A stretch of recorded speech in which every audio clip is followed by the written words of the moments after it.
સલાહકાર કોણ છે તમારા? એ સલાહકારો તમને સલાહ આપે એની પછવાડે એનો આશય કયો છે? બહુ મહત્વનું છે. એવં દુર્મંત્રીભિઃ કમ સહ સહ સંમંત્ર્ય દુર્મતિઃ. कौन कुसंगति पाई न साई, रहे न नीच मते चतुराई. કુસંગથી બચવું,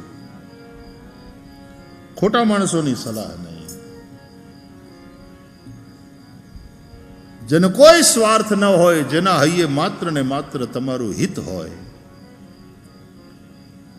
એની પાસેથી સલાહ લેવી. પછી તમે અમુક માનો, અમુક ન માનો, સંજોગોને કારણે ન માનો, અથવા તો તમને મગજમાં ન બેહતી હોય એ સલાહ એટલે ન માનો, એ વાત અલગ. પણ સલાહકાર સાચો,